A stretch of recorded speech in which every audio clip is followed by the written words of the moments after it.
大家好，歡迎嚟睇呢段視頻。呢個視頻咧會介紹我哋麻省環境政策法案項目，亦即係麻薩諸塞州聯邦嘅 MEPA 項目。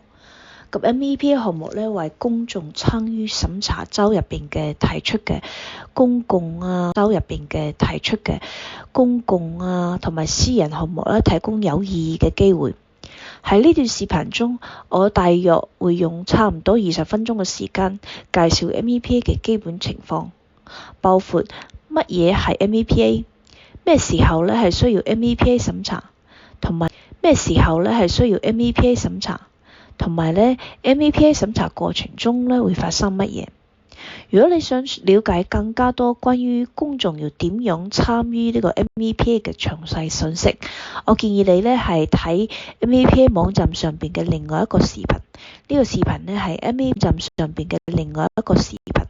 呢個視頻咧係 MEPA 環境正義聯絡員 Kate Hudson 製作，同埋咧都譯到成為你依家聽到嘅呢個語言版本。多謝你關注呢個視頻。呢個演示最初係由嗰個能源同埋環境事務執行辦公室副部長兼 MEPA 辦公室主任 Tory King 向大家展示嘅。咁呢個翻譯版視頻嘅製作目的咧係為咗便於嗰啲有語言需求啲人咧可以對於 MEPA 辦公室嘅教育內容咧係有所知識嘅。MEPA 辦公室非常歡迎你點呢個關注本視頻，好高興大家可以嚟到呢度。就好似我講嘅，呢個視頻咧會介紹 MEPA 嘅基本情況，包括 MEPA 項目係乜嘢，幾時需要 MEPA 審查，同埋咧審查過程當中會發生乜嘢。我仲會介紹2022年1月起咧係納入呢個 MEPA 審查過程中嘅一啲具體嘅環境正義嘅要求。NEPA 項目係仿照聯邦計劃 NEPA， 又叫做國家環境政策法案制定嘅。呢啲法規咧喺20世紀70年代初期頒布，目的係確保喺項目獲得批准之前，對於其造成嘅呢個環境影響進行審查。約有16個其他州都有差唔多嘅項目。通常咧又叫佢哋叫迷你嘅 NEPA。MEPA 項目係有3個基本原則。第一個原則咧係要確保喺項目獲得批准之前就要進行環境審查，同埋咧喺環境替代方案仲喺考慮同埋採納嘅時候咧就要進行審查。MEPA 審查係喺廣泛覆蓋，喺大多數情況下，或將會包括可能由項目產生嘅所有適用嘅環境影響。最後咧，公眾參與係一個好關鍵嘅組成部分。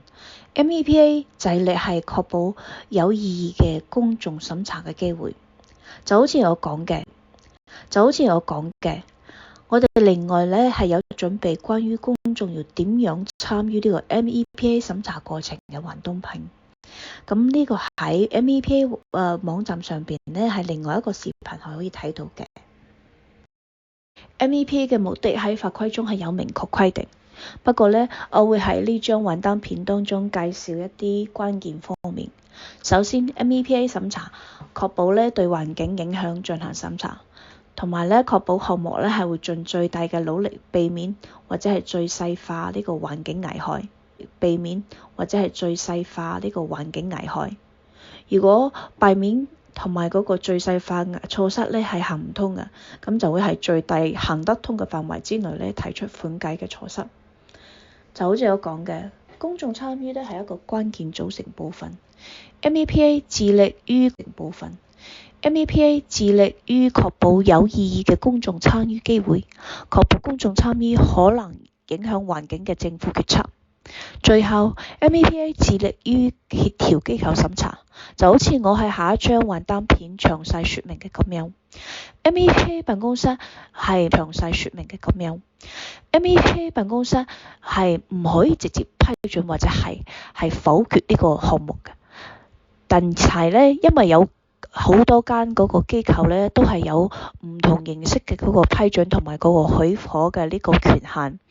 MEPA 審查過程咧係個權限。MEPA 審查過程咧係提供咗協調呢啲機構審查嘅機會咯。喺 MEPA 過程中收集嘅一啲信息，就會為到呢啲機構取邊啲行動咧係提供咗呢個參考嘅。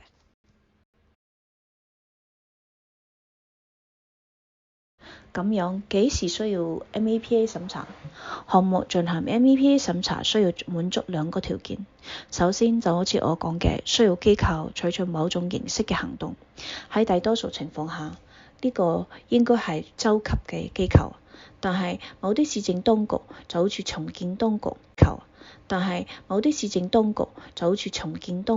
或者係住房當局，亦都可能符合 MEPA 下邊嘅呢個機構資格。咁需要進行審查嘅機構行動形式咧係多種多樣嘅，可能包括機構作為項目直接提出方咧係直接做呢個項目啊，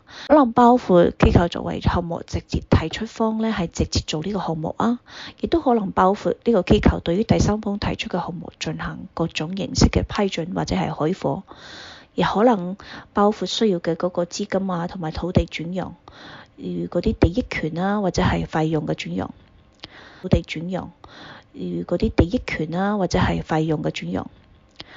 但係項目需要機構行動呢個事實咧，唔係淨係得要求嗰個 MEPA 過程進行其他嘅嗰個級別嘅審查嘅呢個要求。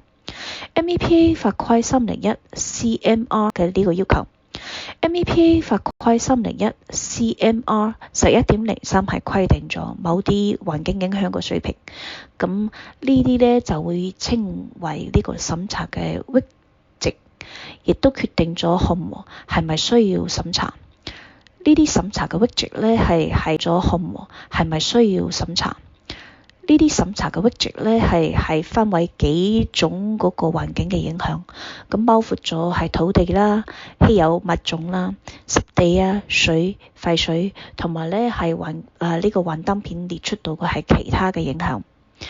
可能降低呢個幻燈片列出到嘅係其他嘅影響。可能降低環境保護嘅嗰個機構法規制定咧，都有需要接受呢個 MEPA 審查。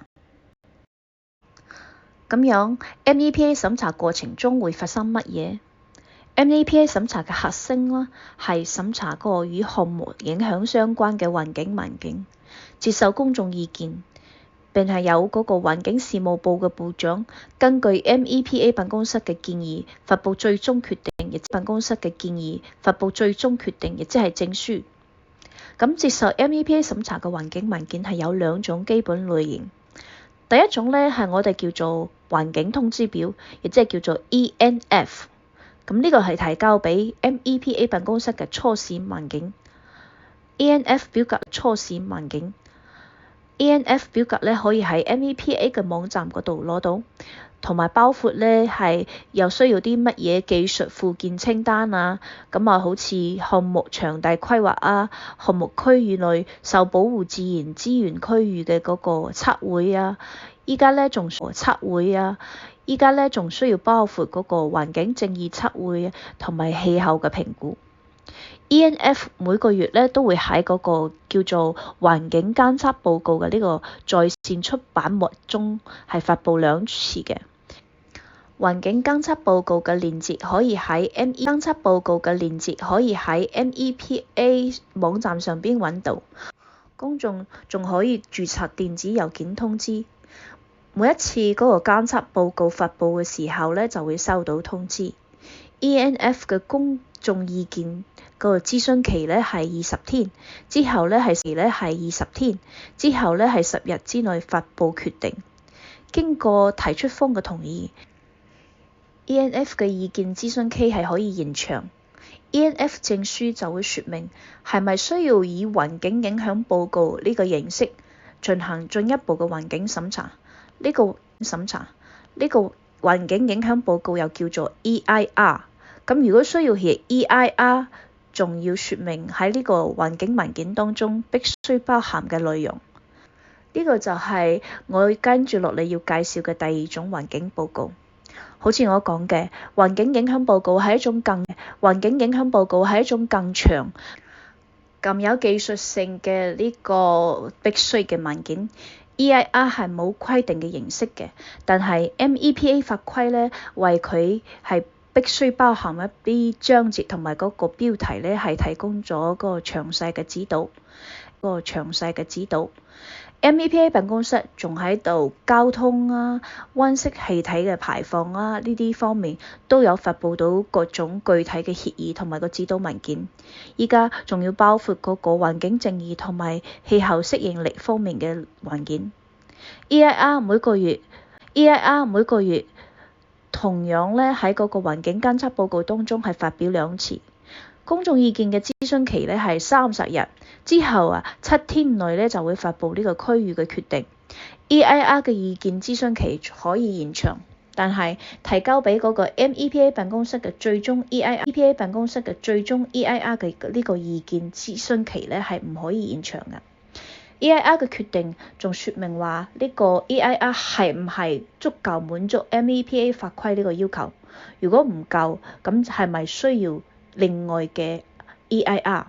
咁自從2022年嘅1月1號起，所有基於我頭先講到嘅2個要求需要嘅 NEPA 審查，同埋又喺嗰個環境正義社區附近提出嘅項目，依家都必須提交呢度講到嘅呢2種環境文件，亦即係初始嘅項目通知表同埋強制性嘅呢個 EIR 文件。PPT 當中我哋以嗰個流程圖嘅形式更加形象咁逐步展示咗 NEPA 審查過程當中發生嘅情況。好似我講嘅，所有向 MEPA 提交嘅新項目都將提交呢一份 ENF 表格。咁經過20天嘅嗰個意見諮詢期之後嘅10日攞個決定。ENF 審查結束嘅時候EA 部長確定係唔係需要 EIR。咁喺大多數情況下，呢個將拒絕於2個關鍵因素。首先係呢個項目是否超過 NEPA 法規中所謂嘅呢個強制性 EIR 嘅呢個血值。呢啲審查嘅血值係規定要求 NEPA 審查過程當中嘅影響水平。咁較低嘅影響水平就會稱為呢個 ENF 血值，係適用於所有嘅 NEPA 項目。咁決定是否需要提交 ENF。但係更高水平嘅環境影響制性 EIR 血值嚟覆蓋，好似話10英畝嘅呢個唔透水嘅面積啦，或者係50英畝嘅所有嘅土地嘅改造。